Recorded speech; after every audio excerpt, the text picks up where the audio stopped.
Hello, welcome to my YouTube channel, Theo speaking. Welcome back for those who are returning. Welcome to those who are here for the first time. I welcome you as well. My name is Theo Roach. I'm a licensed clinical social worker, bringing you greetings from my clinical practice, Oasis Clinical Care Management. Down below in the show notes, I will make sure to include my email address along with my website. So if you have questions about anything that you may hear, definitely feel free to give me a call. We have some very exciting information that I would like to share. Some information that I'm sure you probably heard before from a parent perspective. But today's episode consists of talking about like childhood disorders, and I will definitely look at my notes to kind of read some of the information from the notes, because I want to make sure you're getting the information as accurate as possible. Again, if you have different questions, concerns, even feel free to get in contact with me. You can reach out to me by way of my social media accounts, or you can reach me directly by visiting my website, which is www.oasis-consult.com. So definitely feel free to reach out to me as well. We have some very exciting information I want to share. I cannot contain myself, and I definitely cannot withhold this information any longer. But we have several new programs that's coming up. One you probably heard about before, but it's a licensure preparation course. It's a tongue twister, but the information that course will launch, say within the next 30 to 35 days or something like that. I can't remember. Production got pushed back, of course.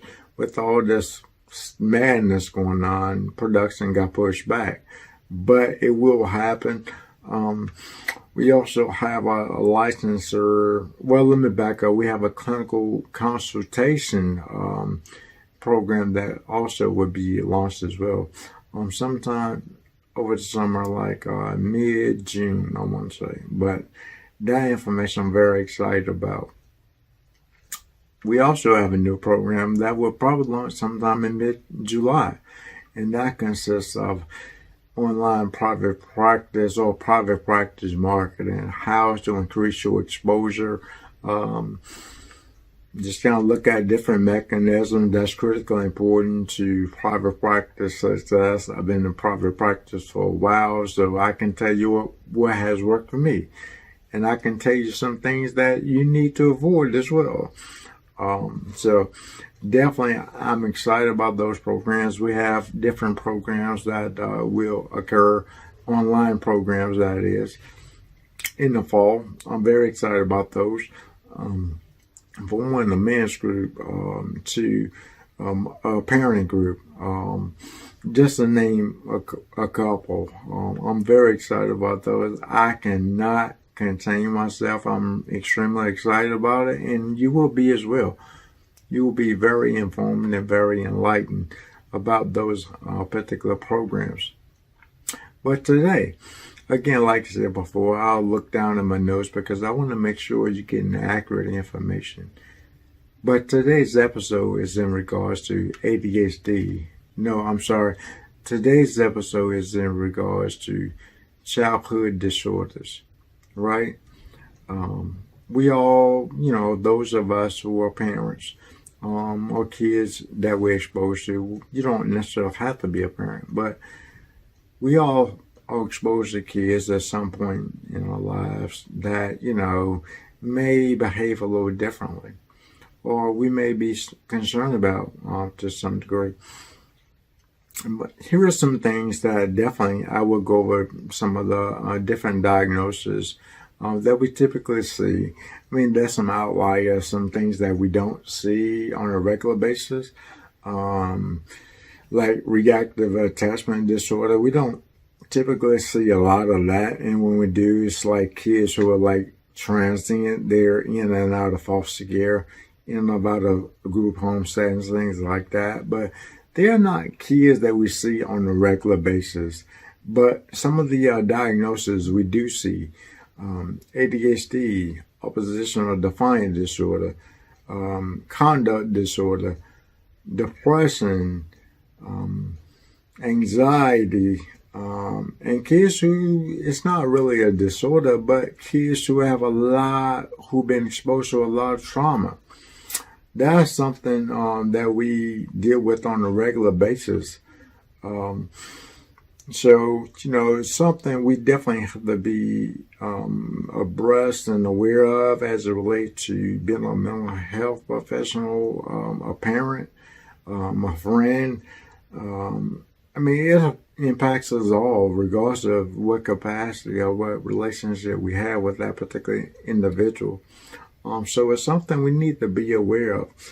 But the most important thing I tell parents is that we have to catch them being good.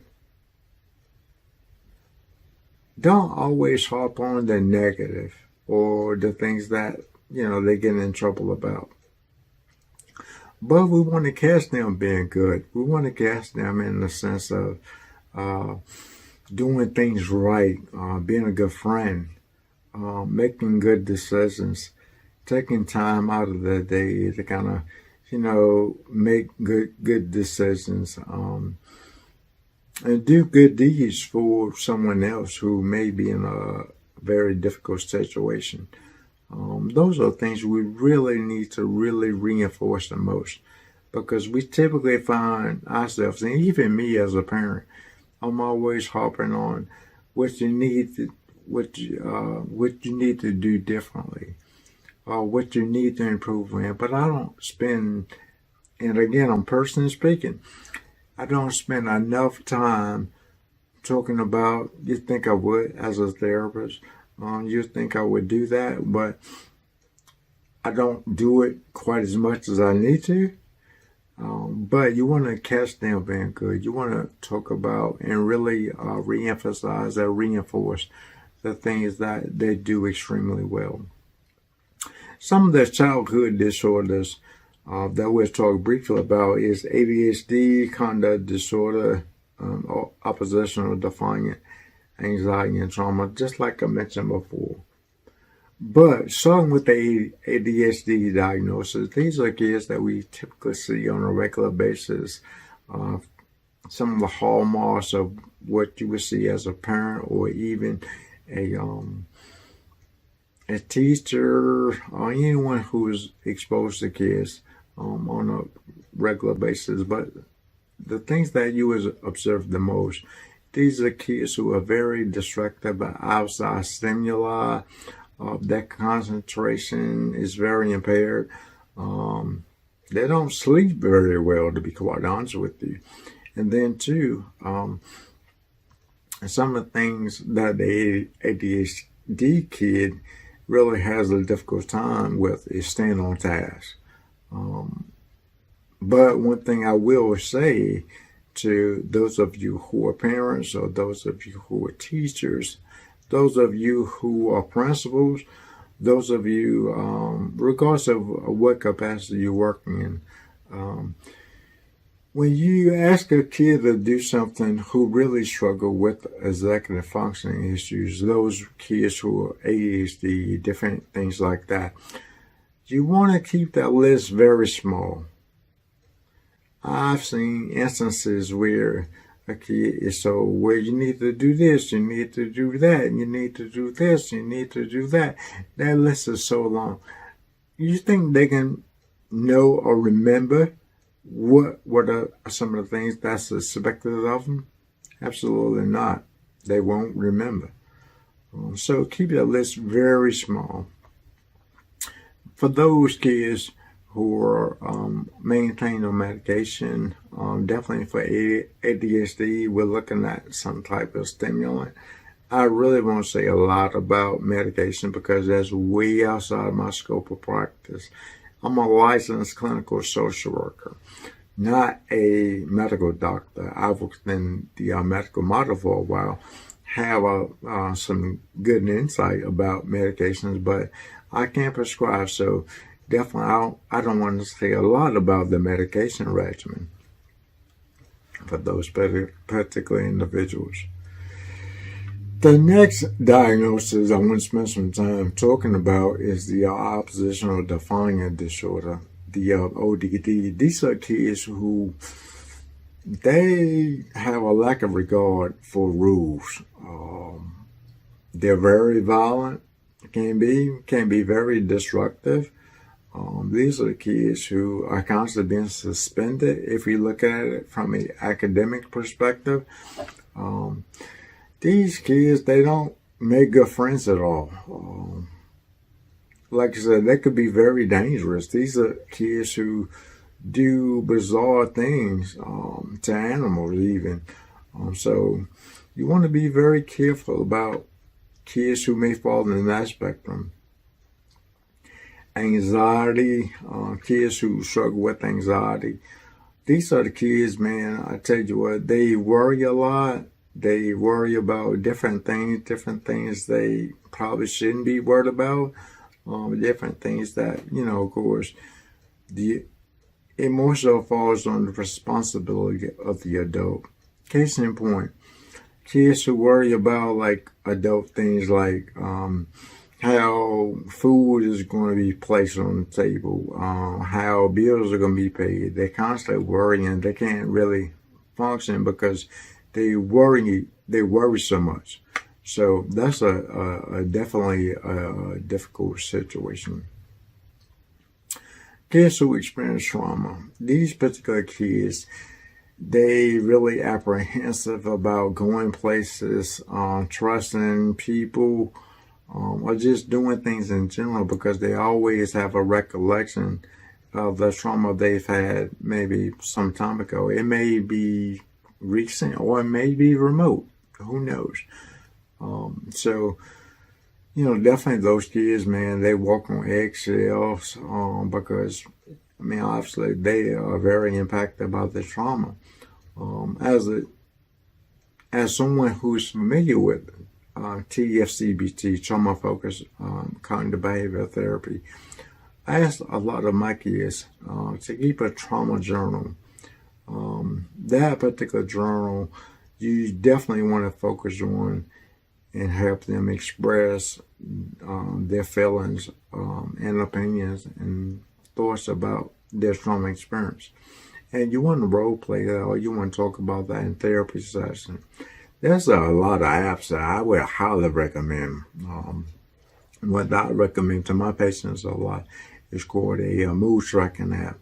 That particular app allows you to kind of, specify or rate how you function in one particular area of your life of the other that may be causing you a lot of anxiety or trauma even. So I think that's critically important, and it's something that, actually is worth paying more attention to, and definitely it could be a very therapeutic tool. It's not to replace. Now I want to be very clear about this. This is not to replace individual therapy. Definitely, I would highly recommend that. It definitely, that's a conversation for another time. I was going to say it has to be a therapist that's a good fit, because sometimes, depending on the therapist and how they practice, that may be an influencing factor as well. But definitely, if you want to, use mood tracking apps, or you want to use apps in general, to kind of give the therapist some feedback. And one thing I tell clients in general is that you want to definitely make sure that you keep a medical journal, because a lot of times when you meet with a therapist or with a doctor, there's some things you may have that aha moment, like, you know what? I forgot to mention X, Y, and Z. That happens to all of us. And so I would highly recommend keeping some type of journal, keeping a mood tracking type mechanism to help you be reminded of certain things. Again, that's all for now. But definitely, if you have any questions, please feel free to get with me offline. You can reach out to me or through my social media accounts, Instagram, Facebook, Twitter. Feel free to reach out to me on those. You can reach out to me on my website, and that's probably the best way of contacting me, because I have to admit, I can be a very elusive at times. But if you email me, I will definitely get back in contact with you. So again, my website is www.oasis-cnslt.com. And remember, I will put it in the show notes, so that way you'll have it. And also, I look forward to speaking with you soon if you have questions.